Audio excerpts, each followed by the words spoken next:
Let us help you reach your peak in retirement. It's time for Retirement Elevated with Sean Lee. Welcome to Retirement Elevated with Sean P. Lee. I am your host, Sean P. Lee, managing partner of Elevated Retirement Group. I'm really excited about our show today. We're going to talk about something a little bit different. We're not going to talk numbers. We're not going to talk market corrections. We're not going to talk about tax planning. Today, what we're going to talk about is mentality, emotions, and what it takes to really transition into your retirement years.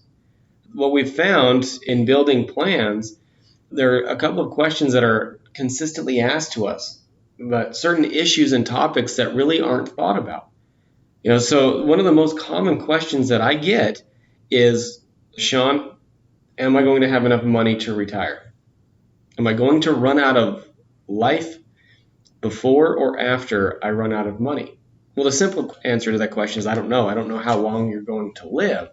However, that's a valid concern because in many cases, there's not clarity around a plan. We talk about it a lot here on the show, that building a clearly defined income plan that goes over the 5 areas of planning that we feel are the most important: income, investments, tax, healthcare, and estate, bring a lot of clarity to your situation and bring a lot of comfort in knowing that this is my plan, this is a roadmap that I'm going to go on, this is the path I'm going to take, and along the way I can make tweaks and adjustments. Now, if you're a first-time listener to the podcast, we welcome you. If this was emailed to you and you're looking to download our podcast, you can go to Google Podcasts, Stitcher, iTunes. You can download the podcast, Retirement Elevated with Sean P. Lee, in a number of areas. Now, if you have questions that you want us to answer, feel free to go to our website at www.elevatemyretirement.com, or you can reach out to us at our office at 801-639-0095. Now, today, what we're going to talk about is the mental aspect of transitioning to retirement. Because as we look at it, everybody worries about the financial side. Everybody worries about, hey, do I have enough money? Am I going to be able to make it and pay my bills? But there's a flip side to that. Now, the other question that I get is, Sean, are we going to have enough money to have the retirement that we've dreamt about? Now, that means different things for different people. And that could mean that, hey, I want to get up in the morning, I want to walk 18 holes, I want to golf every day, I want to hike, I want to fish, I want to camp, I want to be outdoors. Or, you know what, I want to travel the world. I want to bike in Greece. I want to go see the Great Wall of China. I want to go to Europe and travel over there and see what those countries have to offer. Retirement means different things to different people. But the hardest part in most cases isn't the financial aspect. It's the mental aspect of transitioning to retirement. So what do I mean by that? Well, most of us, when we get a full-time job, we spend 40, 50 hours a week with the same people. We get to know them. In a lot of cases, our identity gets wrapped up in what we do for work, not who we are as people. And I was teaching a class at Westminster College a couple months ago, and we were having this discussion about transitioning to retirement and the mental aspect being the most difficult part of retirement. And I had a gentleman in the front row, and as I'm going through this, he's shaking his head. He's shaking his head up and down, and I paused, and he goes, Sean, you're exactly right. You're exactly right. And let me tell you why. He goes, I had saved enough to retire, and I really didn't give much thought into it about what I would do in retirement. I just knew that I had enough money. And so I retired. My friends hadn't retired yet. My wife hadn't retired yet. And about 6 months in, I couldn't play golf anymore. There was only so much house cleaning that I could do.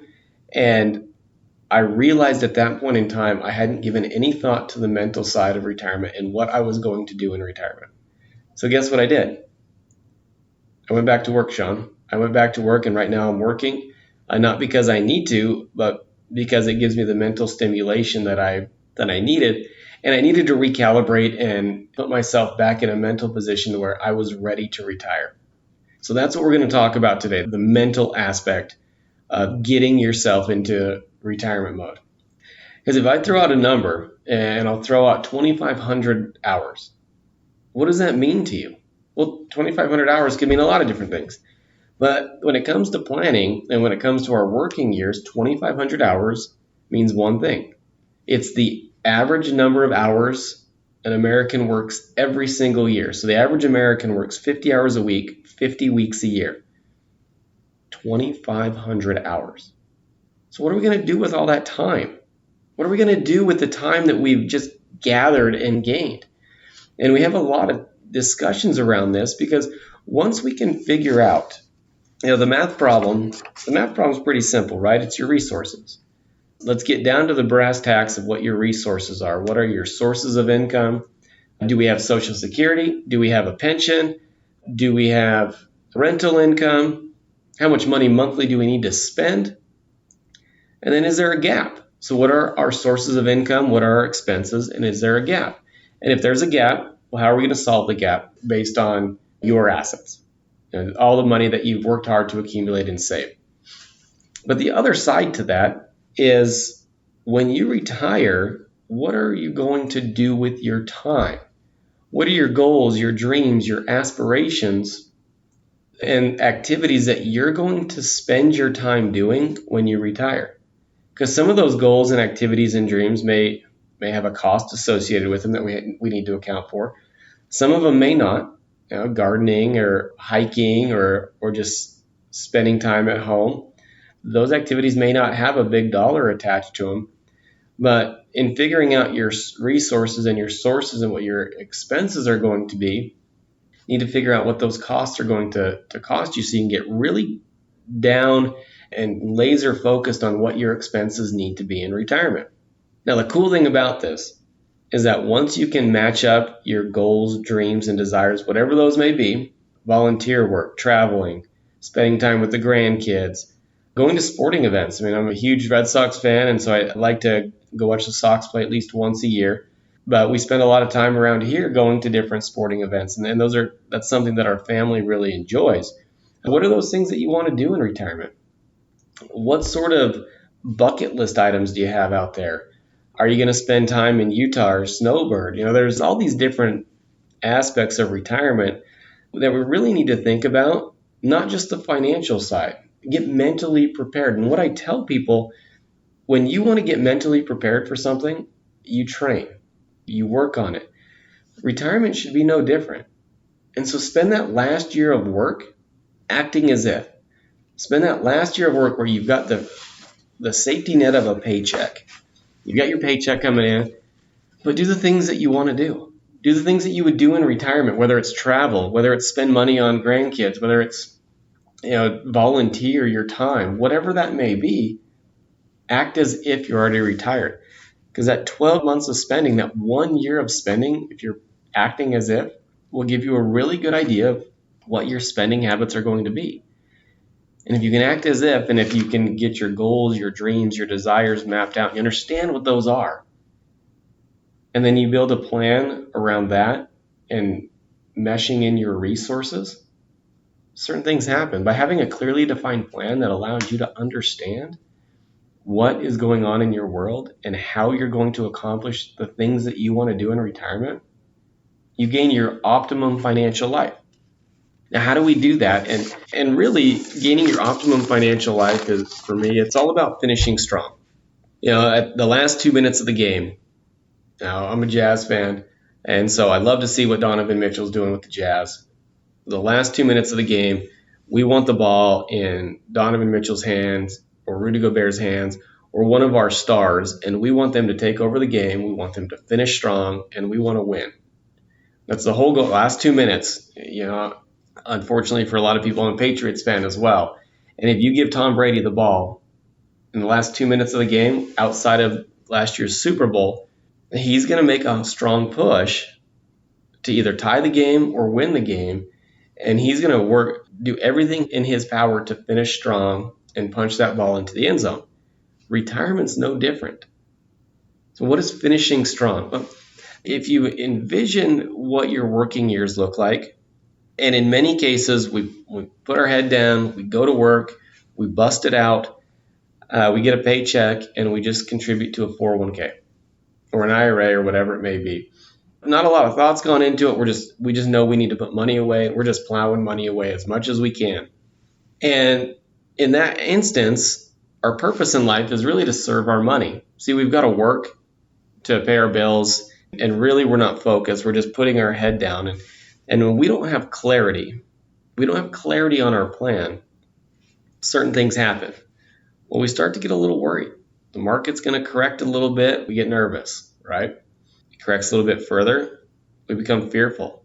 And there's a little bit of unknown in the market. There's some uncertainty there, and we're scared. And then we go back to 2008, which was 10 years ago now. It hits a certain point and it spirals us into chaos. We're thinking, oh my gosh, I didn't have a plan. I didn't have clarity. I've lost all this money. Now what am I going to do? Well, what we've found with the most successful people in retirement, it's not how they've done it, but who they've done it with. Who has built their plan? Who's been the strategic teammate that's allowed them to have clarity, or what we call a clearly defined income plan, to get you where you want to be. And it's all about strategic delegation at that point. Strategically delegating to the people who are experts in certain areas. So what are those areas? Well, one is an estate planning attorney. Having an estate planning attorney to do all of the estate planning needs. 2 is having a really good CPA. One that's not just going to look in the past, but give ideas about what's happening in the future from a tax law perspective. And then number 3 is an investment advisor, somebody who's helping with the strategy around your clearly defined plan, some of the investment options that are out there and available to you. And what we've found when an individual heading into retirement, or an individual that's already retired or working or whatever it may be, when they have partnered with those 3 professionals, an investment advisor, a CPA, and an attorney, and they've been able to build a clearly defined income plan, certain things happen and shift. So as you go into retirement, now it's your money's job to serve your purpose. Because you have clarity on your plan and what's possible, you're not a slave to your money. Your money's job is to serve your purpose and to allow you to accomplish and do the things that you want to do. And when we see that clearly defined plan happen, it creates confidence. Sean, I'm going into retirement now. I've got confidence in my plan. I know where my income sources are going to come from. I know what my drawdown risk is. I know how this plan is going to work, whether I live, die, or become disabled. I've got clarity. And we've got clarity and confidence. It leads to financial freedom. And when we've got financial freedom, we can now make an impact on the areas that are important to us. I love an event that we do every year, and it's our Rise Against Hunger meal packing event. We're in June of 2018. It was the 3rd year in a row that we've done it, and the 3rd year that we've packed over 20,000 meals for kids at schools that were in need of meals. So it's a phenomenal charity, in my opinion. If you're looking for a charity to provide education and get kids to school and get them meals, Rise Against Hunger is by far one of our favorites. But it allows us to make an impact. And once you have confidence, financial freedom, and clarity in your plan, and you know how it's going to work, you can make an impact in whatever is important to you. Whether it's Rise Against Hunger, or whether it's Catholic Family Services, or the Food Bank, or the Road Home, whatever it may be, whatever charity or whatever is important to you that you can make an impact on, by having clarity allows you the freedom to do that. A little bit different podcast today, a little bit different idea about, hey, how do we create our plan, not just from a resources side, but taking those steps to figure out mentally, what are you going to do with all that time? So I'll leave you with that today. If you're a first-time listener, thank you. I hope that you found this valuable, and I hope it was thought-provoking. If you're looking to download the podcast, once again, you can do it on iTunes, Google Play, Google Podcasts, Stitcher. You can visit us at www.elevatemyretirement.com. Or if you have questions, just give our office a call at 801-639-0095. But as I leave you today, I challenge you to think about, what does retirement look like, not from a financial standpoint, but what does retirement look like from a mental standpoint? What am I going to do in retirement? How am I going to accomplish those things? What's really important to me as a person? And we look forward to speaking with you next time. All the best.